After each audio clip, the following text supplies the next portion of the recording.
The champagne glass slipped from my trembling fingers, shattering against the marble floor of the country club ballroom.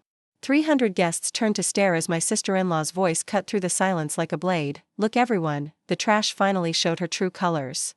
But what she didn't know, what none of them knew, was that in exactly 47 minutes, she'd be standing at rigid attention, saluting me with tears streaming down her face. I'd love to know which corner of the globe you're watching from. And if this story speaks to you, make sure to subscribe. Tomorrow's video is one you absolutely can't miss. My name is Rebecca Martinez, and 6 months ago, I thought I was marrying into the perfect American family. The Hendersons owned half the commercial real estate in downtown Phoenix, their name was on hospital wings and university buildings.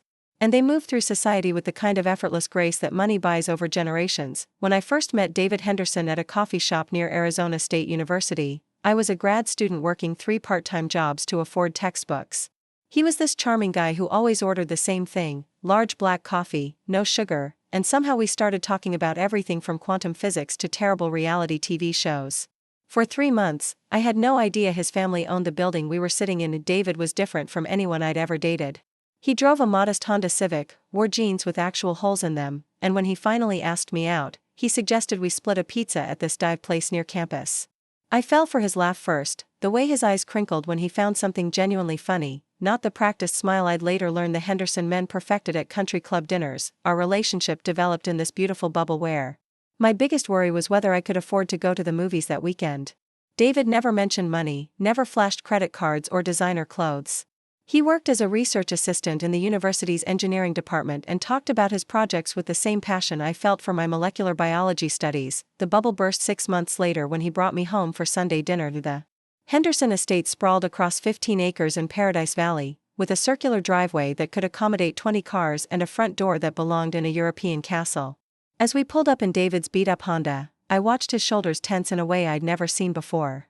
"You never mentioned your family was wealthy," I said, trying to keep my voice light. He parked next to a gleaming Mercedes and turned to me with an expression I couldn't read. "Rebecca, there's something I need to tell you about my family. They have expectations." Before I could ask what that meant, the front door opened and Victoria Henderson stepped out. David's older sister was everything I wasn't: tall, blonde, perfectly polished in that way that screamed expensive private schools and European finishing programs. She wore a cream-colored dress that probably cost more than my monthly rent, and her smile had all the warmth of a January morning in Alaska. "David, darling," she called out, her voice carrying that particular accent wealthy Americans develop when they want to sound sophisticated. "And you must be Rebecca." The way she said my name, like she was tasting something unpleasant, should have been my first warning. Dinner was served in a dining room that could seat 20, with china so delicate I was afraid to breathe on it. David's parents, Margaret and Colonel James Henderson, were polite but distant. His mother asked careful questions about my studies and background, the kind designed to extract maximum information while revealing nothing about the questioner's thoughts. His father barely spoke, occasionally nodding when his wife addressed him directly. There was something about Colonel Henderson that commanded attention even in silence, the way he sat perfectly straight, how his eyes seemed to catalog every detail of the room, the precision with which he cut his food. I assumed he was a former military, maybe a weekend warrior type who played soldier at the country club. Victoria dominated the conversation, regaling us with stories about her charity work, her husband Bradford's latest business ventures, and their recent trip to the Hamptons.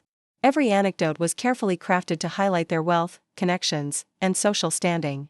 "Rebecca, David tells us you're studying molecular biology," Victoria said as the main course arrived. "How fascinating. And what do your parents do?" The question hung in the air like a trap. I knew what she was really asking. "My father works construction, and my mother cleans houses," I said, meeting her eyes directly. "They're both incredibly hardworking people who put 3 kids through college." Victoria's smile could have frozen water. "How admirable. It must be such a comfort to know there are still people willing to do that kind of essential work." The word essential dripped with condescension, but David squeezed my hand under the table, and I managed to keep my expression neutral. That dinner set the pattern for the next year. Every family gathering, every holiday, every social event became a carefully orchestrated campaign to make me understand I didn't belong. Victoria was the general of this war, but she never attacked directly. Instead, she wielded her words like surgical instruments, making cuts so precise I'd sometimes not realize I was bleeding until hours later. At David's birthday party, she introduced me to her friends as David's little girlfriend from school. When I got accepted into a prestigious PhD program, she congratulated me on finding something to keep you busy. When David and I got engaged, she threw me a bridal shower where every gift came with a passive-aggressive comment about my background. I thought you might appreciate this cookbook, she'd say, handing me a book titled Elegant Entertaining on a Budget. I know finances can be challenging when you're starting out. Margaret Henderson remained diplomatically neutral, but I could see the worry in her eyes whenever she looked at her younger son. She'd clearly hoped David would marry within their social circle, someone who understood the unwritten rules of their world. Colonel Henderson was the wild card. He watched everything with those sharp eyes but never intervened in Victoria's subtle warfare. Sometimes I'd catch him studying me with an expression I couldn't decipher, but he remained largely silent during family gatherings. The worst part was watching David struggle between his family and me. He'd defend me when Victoria's comments became too pointed, but I could see the toll it was taking. He loved his family, despite their flaws, and he loved me. Being caught between those two worlds was slowly tearing him apart. Things escalated. When David and I announced our engagement, Victoria's reaction was a masterpiece of fake enthusiasm. "Oh, how wonderful," she exclaimed, pulling me into an air kiss that smelled like expensive perfume and barely concealed hostility. "We simply must throw you the most beautiful engagement party. Don't you worry about a thing, dear. I'll handle all the planning." That party became Victoria's magnum opus of psychological warfare. She invited 300 of Phoenix's social elite to the most exclusive country club in the city. The dress code was cocktail elegant, which I later learned was code for spend at least $1,000 on your outfit or look like you don't belong. I found a beautiful dress at a department store, spent 2 hours watching YouTube tutorials to do my own hair and makeup, and walked into that party feeling confident.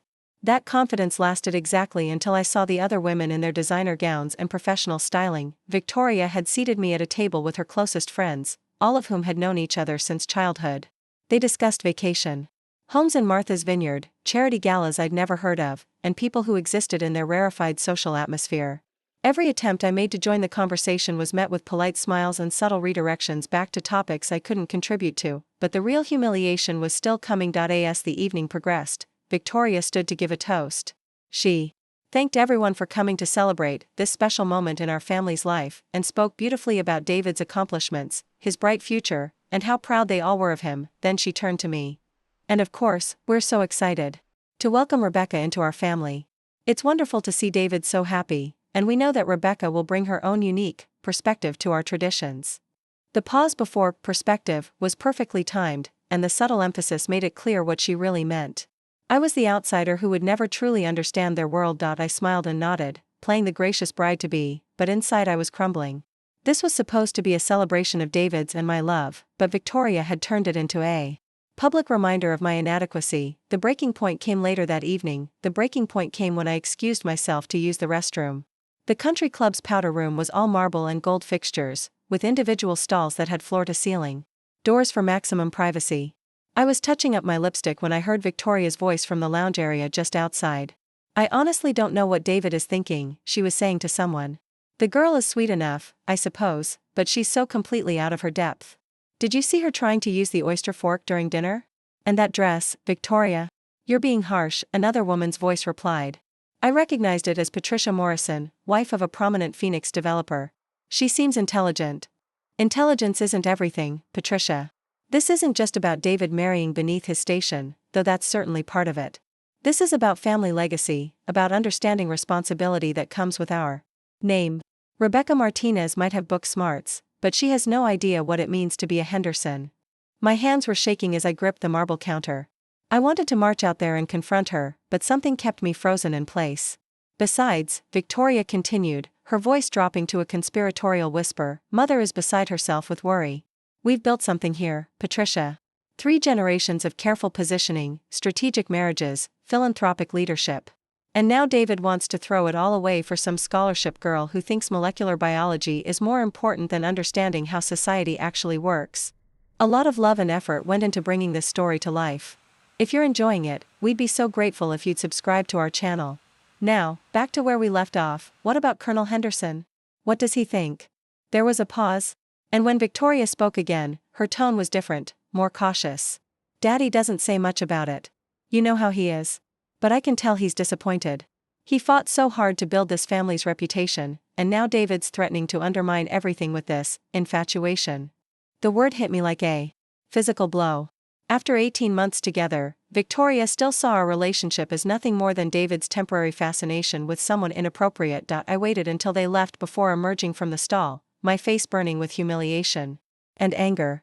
When I returned to the party, David immediately noticed something was wrong. "Rebecca, you look pale. Are you feeling okay?" I forced a smile. "Just tired. It's been a long evening." But Victoria wasn't done with me yet.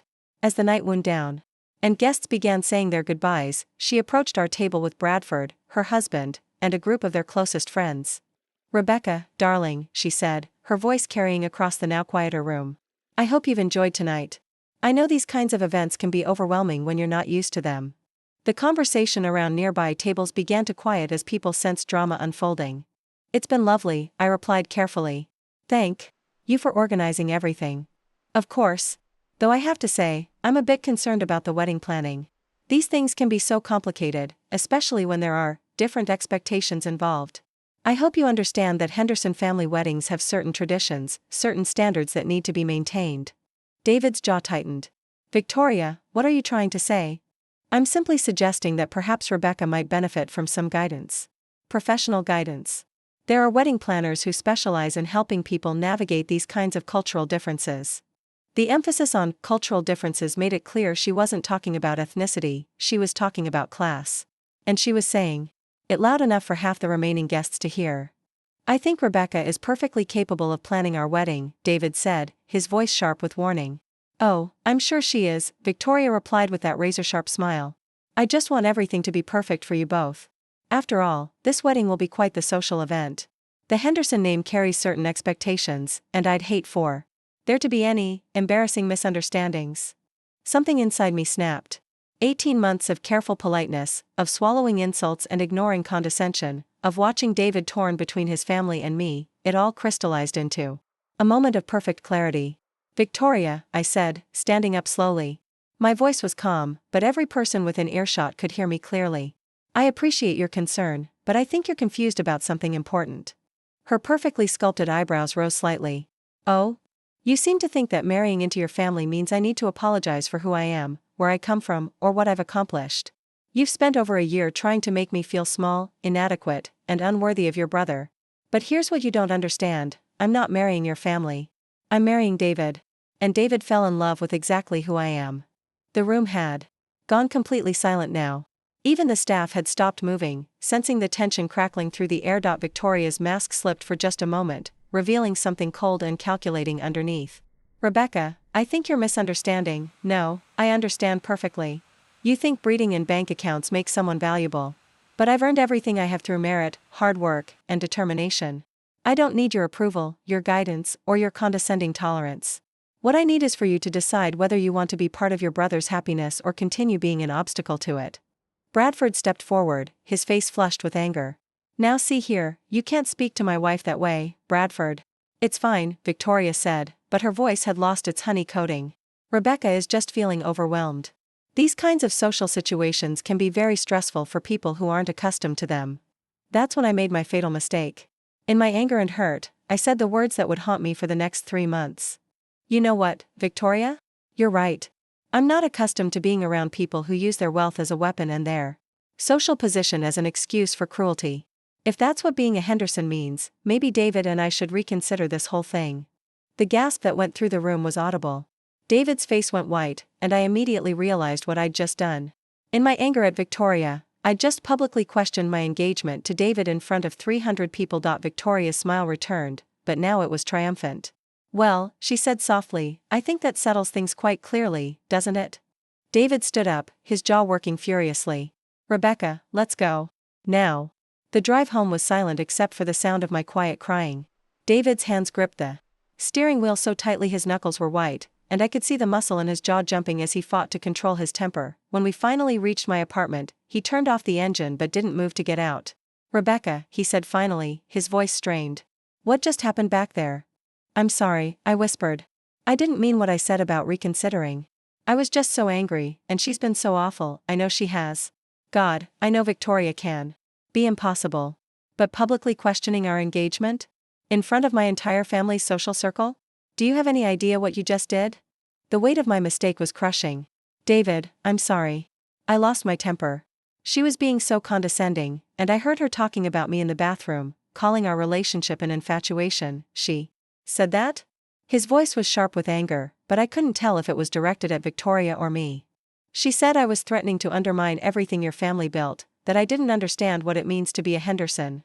I couldn't take it anymore. David leaned back against the headrest and closed his eyes. Rebecca, I love you. I love everything about you, your intelligence, your determination, your integrity. But my family, they're complicated. Victoria has always been protective of the family name, sometimes to a fault. And tonight, instead of proving her wrong about you, you basically confirmed every fear she's ever expressed. The words hit me like a slap. So you think she's right about me?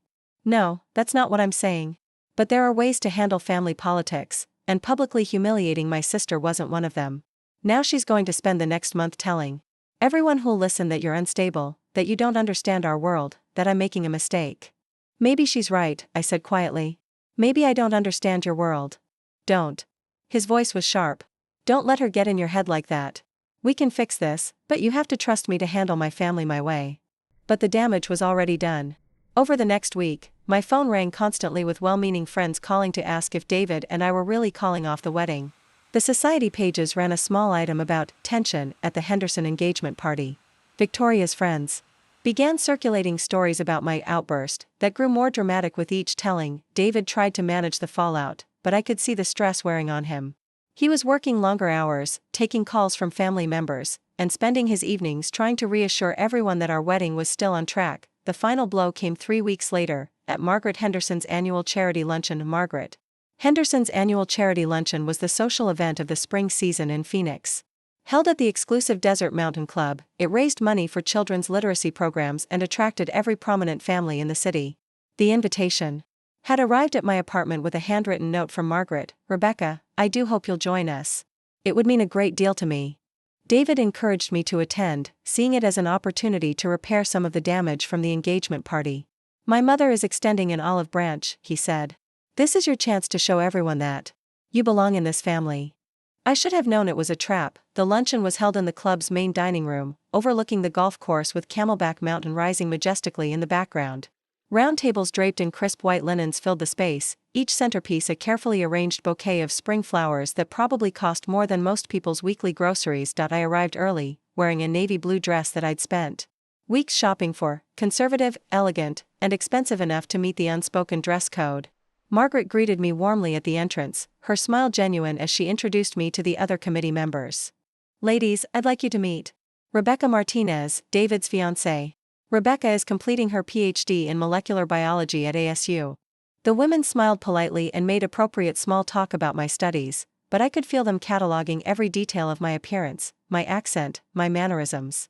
They were pleasant enough, but there was an undercurrent of evaluation in every interaction. Victoria arrived fashionably late, sweeping into the room in a cream silk dress that probably cost more than my monthly rent.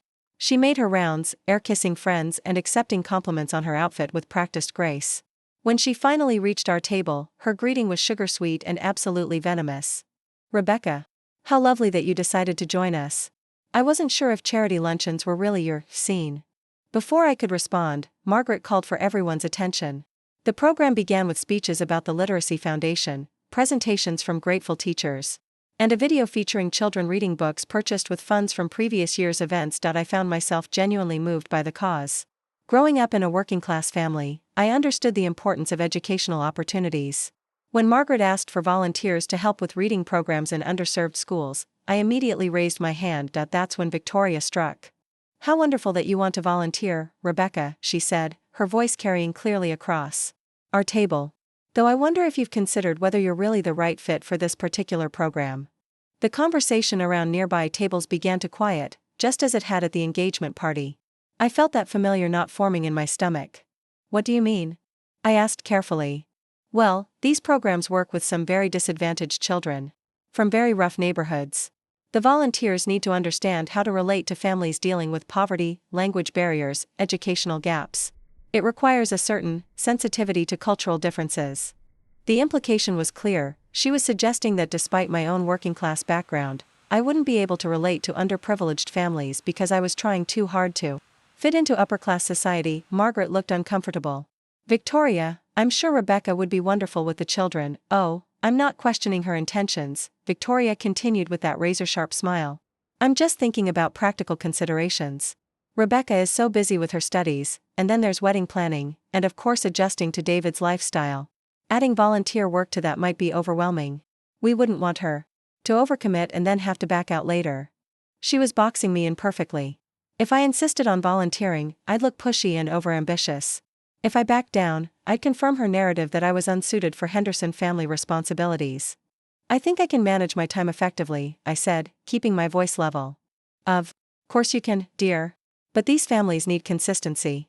They need volunteers who understand their world, who can be reliable long-term partners in their children's education. Someone who really understands what it means to struggle. The final phrase was delivered with surgical precision.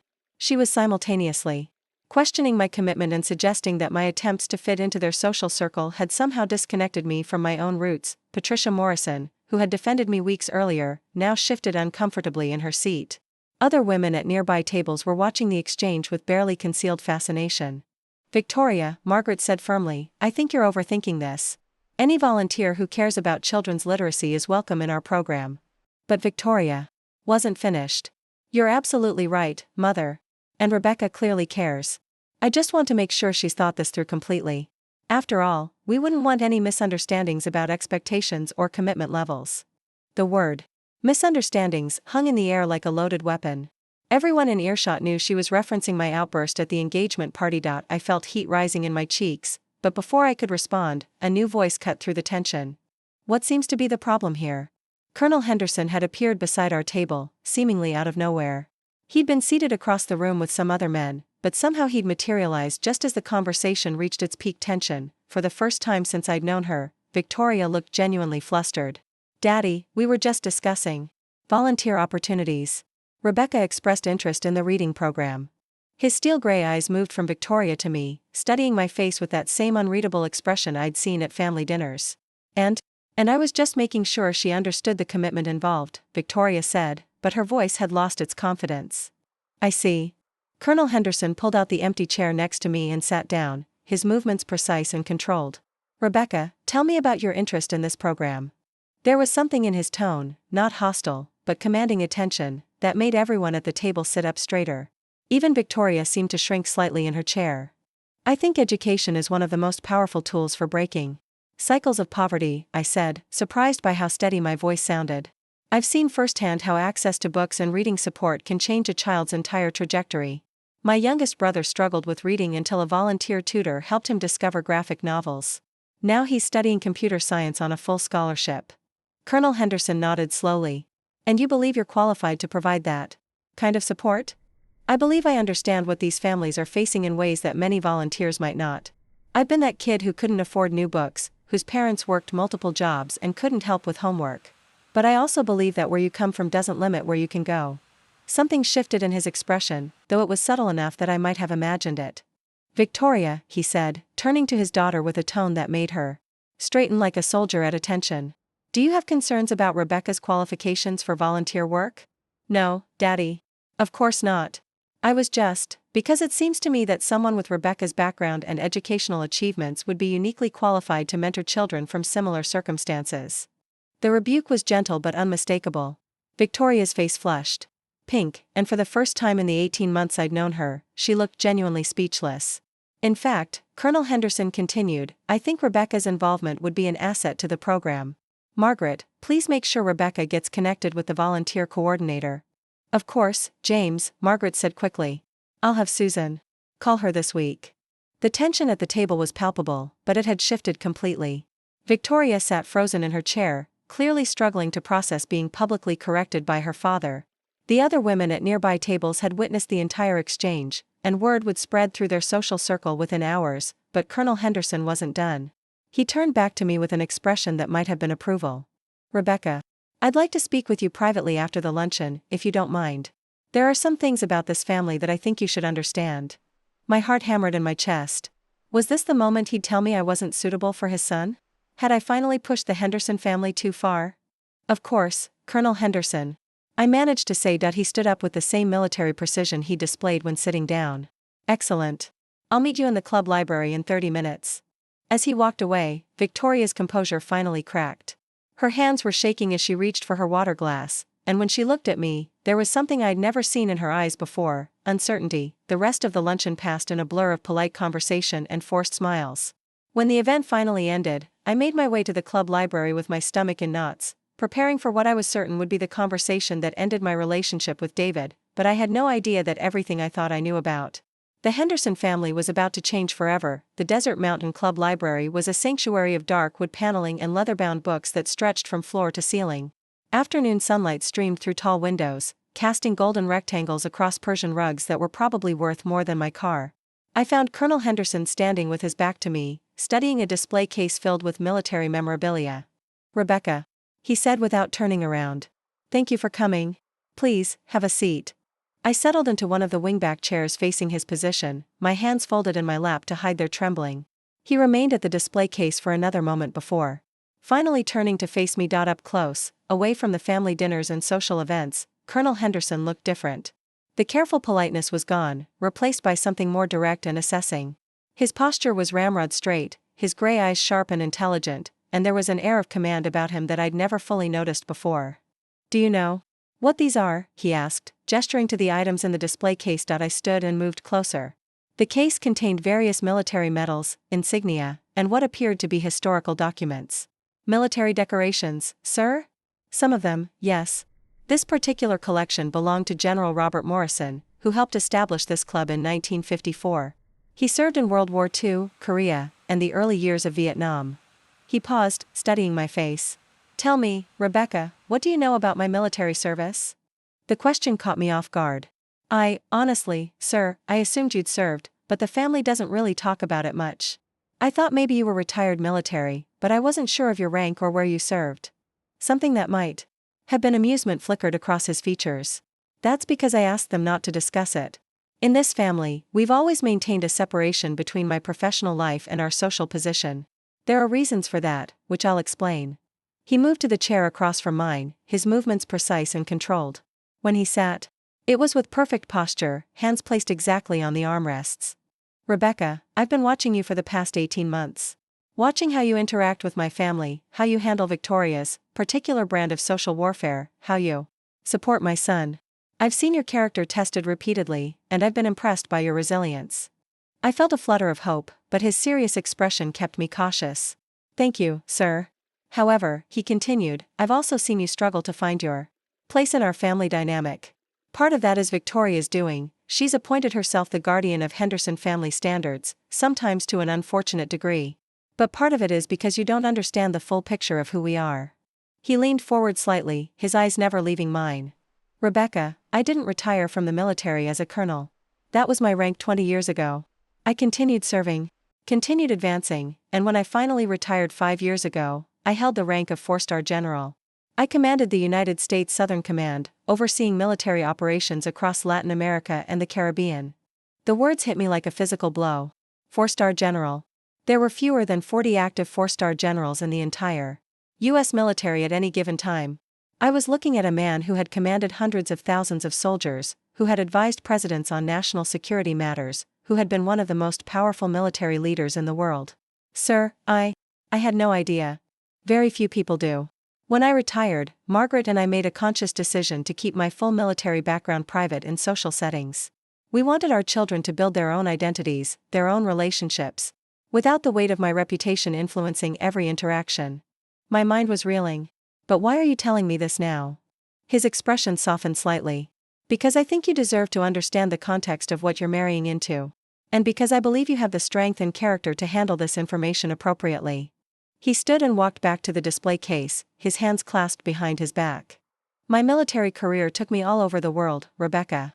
I've commanded troops in combat zones, negotiated with foreign governments, made decisions that affected thousands of lives. I've seen courage under fire and cowardice in safe rooms. I've learned to recognize authentic character versus carefully constructed facades." He turned back to me, and for the first time since I'd known him, his expression was completely open. "In all my years of command, one of the most important lessons I learned was that true strength isn't about where you come from, it's about what you do when you're tested. It's about standing up for your principles even when it's difficult, even when you're outnumbered, even when you're scared." The weight of his words settled over me. Like when I confronted Victoria at the engagement party. Exactly like that. Was it tactically perfect? No. Could you have handled it more diplomatically? Probably. But did you compromise your core values? To keep peace? Absolutely not. And that, Rebecca, is the kind of character I want in my family. I felt tears prickling at the corners of my eyes. Victoria doesn't seem to agree with that assessment. General Henderson, I could no longer think of him as just Colonel, sighed deeply. Victoria is complicated. She loves this family fiercely, but she's also terrified of losing the social position we've built. She sees any change as a potential threat to our stability. He returned to his chair, leaning forward with his elbows on his knees. What Victoria doesn't understand is that real strength, real leadership, comes from embracing people who challenge you to be better, not from surrounding yourself with people who simply reinforce what you already believe. You challenge David to be more authentic, more grounded. You challenge our family to examine our assumptions about class and privilege. That's not a threat to our legacy, it's an evolution of it. But she sees me as someone who doesn't understand your world. And therein lies her mistake, he said firmly. You understand our world perfectly well. You just refuse to be diminished by it.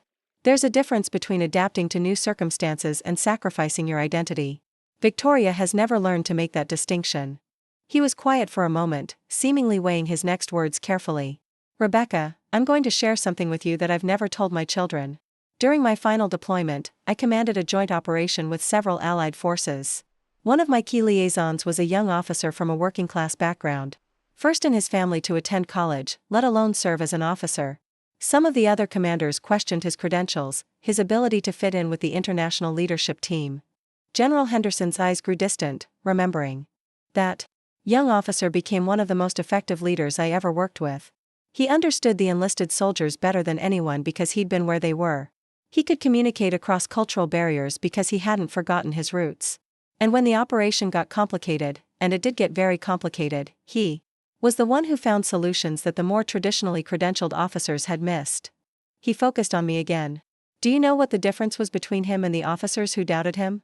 I shook my head. They saw his background as something to overcome. He saw it as a strength to leverage. You have that same perspective, Rebecca. You don't need to apologize for who you are or where you come from. You need to recognize that those experiences give you insights and strengths that people like Victoria simply don't possess. The conversation was overwhelming. Everything I thought I'd understood about the Henderson family dynamics was shifting. General Henderson, I said carefully, what does this mean for David and me? For our place in your family? He smiled then, the first completely genuine smile I'd ever seen from him. It means, my dear, that you have my complete support. And it means that it's time Victoria learned some important lessons about respect, about family loyalty, and about what it really means to honor the Henderson name. A chill ran down my spine at the subtle steel in his voice. There's going to be a formal military ceremony next month, he continued. The Army is dedicating a new leadership training facility, and they've asked me to speak at the dedication. It's a significant event, several current generals will be attending, along with various government officials and defense contractors. Margaret and I will be hosting a reception afterward. He paused, studying my face carefully. I'd like you and David to attend as our guests. Both the ceremony and the reception. It's time my family understood exactly who I am, and exactly who you're going to become. The implications of his words hit me like lightning. This wasn't just an invitation, it was a public declaration of support.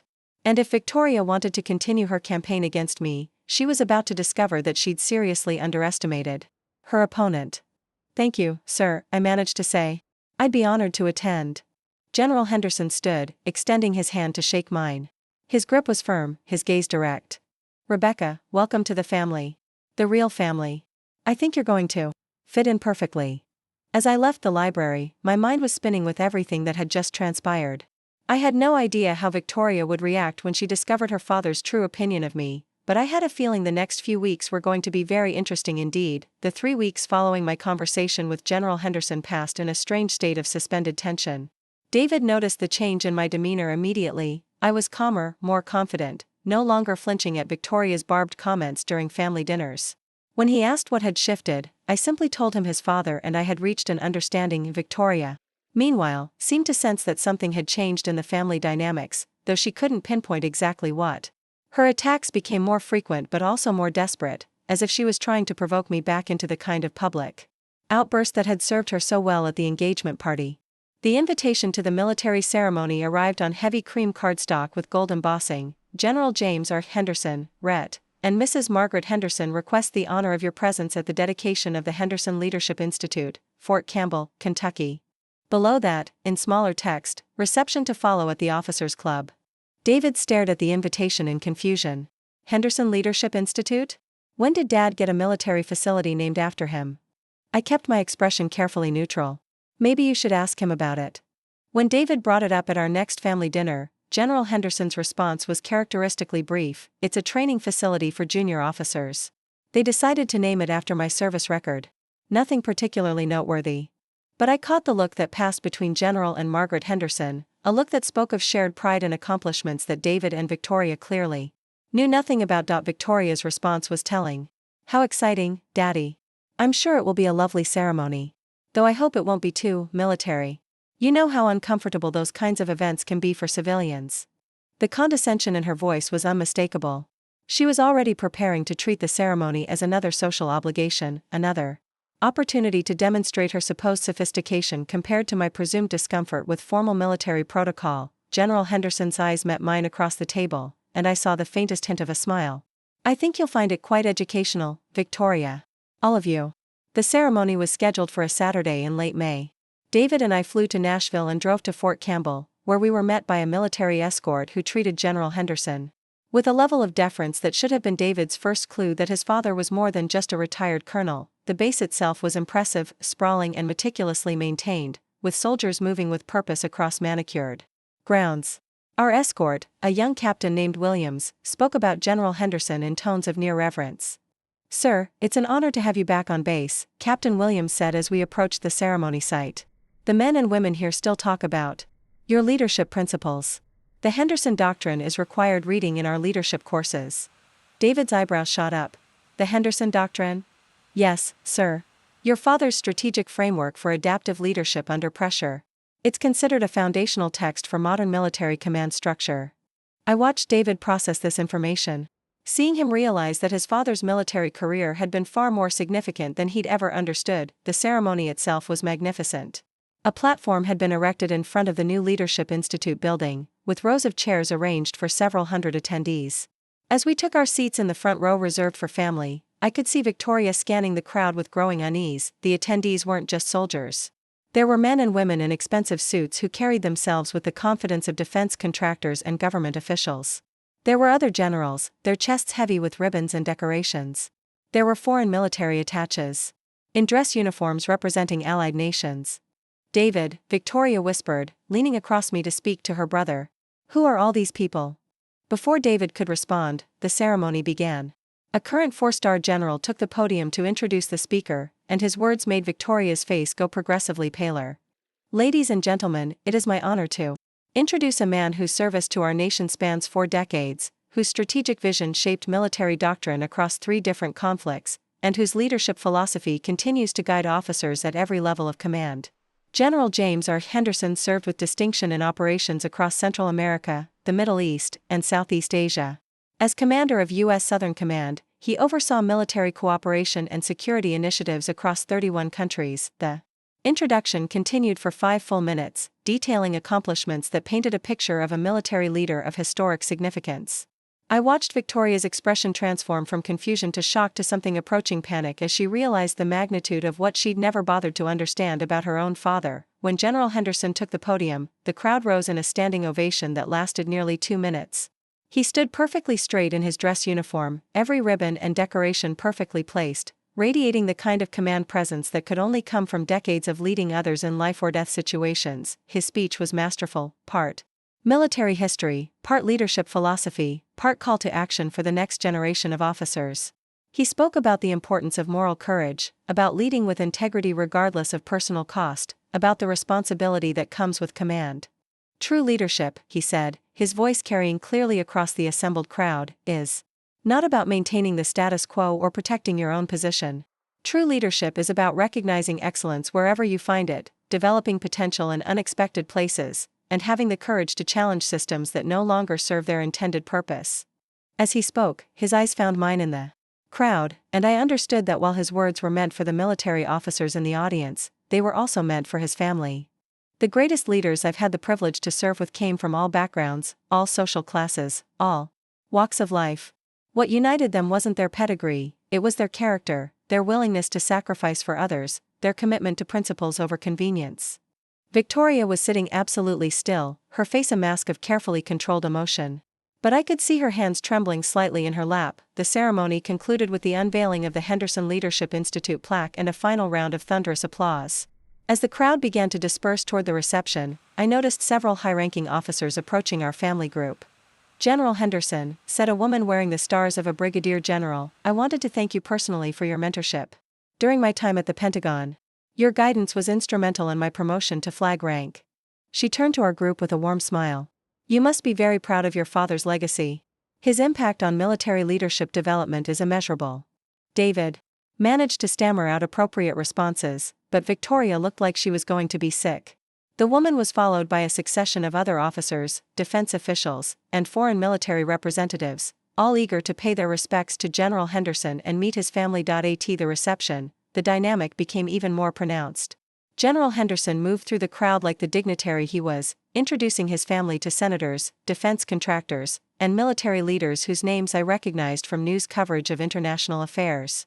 "Senator Morrison," General Henderson said, approaching a distinguished older man, "I'd like you to meet my son David and his fiancée, Rebecca Martinez. Rebecca is completing her PhD in molecular biology." Senator Morrison shook my hand with genuine interest.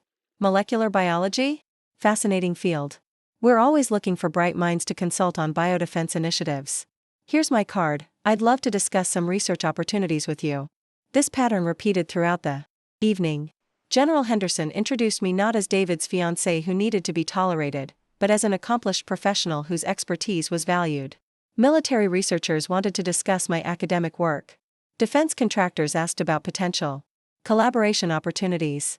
Foreign attaches engaged me in conversations about international scientific cooperation. Victoria, meanwhile, found herself increasingly marginalized. Her usual social strategies, name-dropping Phoenix Society figures, discussing charity work, making subtle references to wealth and status, fell flat in a room full of people who measured worth by service, accomplishment, and character rather than bank accounts and social connections. The moment I'd been waiting for came near the end of the evening. Victoria had been drinking steadily, her careful composure eroding as she watched me command respect from some of the most powerful people in the room. When General Henderson stepped away to speak with a group of foreign military leaders, she finally snapped. "This is all very impressive," she said, her voice loud enough to carry to nearby conversations, "but let's not pretend that Rebecca belongs in this world any more than she belongs in ours. Military or civilian, she's still just a scholarship girl trying to punch above her weight class." The conversations around us stopped. Every person within earshot turned to look at Victoria, then at me. Then at the group of military leaders who had just witnessed a display of character that went against everything they'd spent their careers defending. But before I could respond, General Henderson's voice cut through the sudden silence. "Attention!" The command was delivered with such authority that every person in the room, military and civilian alike, instinctively straightened. Victoria's eyes went wide as she realized her father had heard every word. General Henderson walked slowly back to our group, his expression harder than granite. When he spoke, his voice carried the kind of quiet menace that had once commanded respect in war zones around the world. "Victoria Elizabeth Henderson," he said, using her full name like a weapon, "you will apologize to Rebecca immediately. And then you will explain to everyone present why you believe it's appropriate to insult a guest at a military function honoring service and sacrifice." Victoria's face had gone completely white. She looked around the room, seeing the disapproval in every face, understanding that she had just committed a social suicide in front of some of the most influential people in government and defense. "Daddy, that's General Henderson to you. Right now," he said sharply. "And you will address Rebecca first." The room was absolutely silent. I could hear the sound of my own heartbeat as Victoria turned to face me, her earlier confidence completely shattered. "Rebecca," she whispered, her voice barely audible. I apologize." "Louder," General Henderson commanded. "And with feeling." Victoria's voice broke as she spoke again. "Rebecca, I sincerely apologize for my comments. They were inappropriate and wrong." But General Henderson wasn't finished. He turned to address the room, his voice carrying the authority of 4 decades of military command. "Ladies and gentlemen, I want you to meet Rebecca Martinez. She is a brilliant scientist, a woman of impeccable character, and my future daughter-in-law. She comes from a working-class family that instilled in her the values of hard work, integrity, and service to others. She has earned everything she has achieved through merit and determination. He paused, his eyes sweeping the room. Rebecca represents the very best of what this country produces, individuals who refuse to be defined by their circumstances, who use their talents to make the world better, who stand up for their principles even when it's difficult. She is exactly the kind of person this military exists to defend, and exactly the kind of character we should be proud to welcome into our families. The silence stretched for what felt like an eternity. Then, slowly, one person began to clap. Then another. Within moments, the entire room erupted in applause, not the polite social clapping of a charity function, but the genuine appreciation of people who recognized authentic character when they saw it. Victoria stood frozen in the middle of it all, tears streaming down her face as she finally understood the magnitude of her misjudgment. She had spent 18 months trying to prove I didn't belong in her world, only to discover that I belonged in a world far more significant than anything she had ever imagined. As the applause died down, General Henderson placed his hand on my shoulder. "Rebecca," he said, his voice warm with pride, "welcome to the family. The real family." David, who had been watching the entire scene in stunned silence, finally found his voice. "Dad, why didn't you ever tell us about any of this?" General Henderson smiled, the hardness leaving his expression as he looked at his son. "Because I wanted you to find your own way, to build your own character without trading on my reputation. But some lessons can only be learned through experience. I think we've all learned something important tonight." He turned back to Victoria, his expression softening slightly. "Victoria, you have a choice to make. You can continue to see Rebecca as a threat to your position, or you can recognize her as an asset to this family. But understand this, I will not tolerate any further disrespect toward her. She has earned her place here through character and accomplishment, and that place is secure."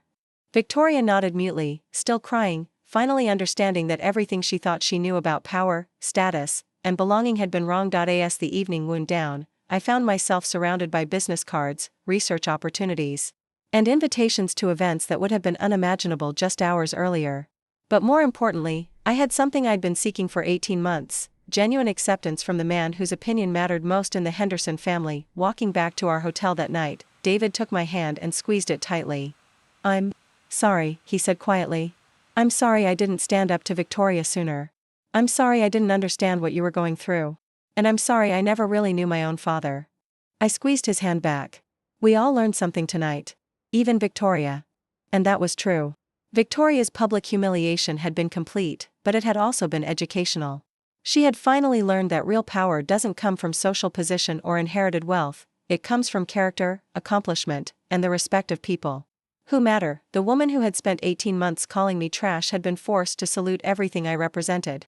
In front of an audience that would remember her lesson for years to come. Sometimes the best revenge isn't getting even, it's simply letting people reveal who they really are, while you become exactly who you were meant to be.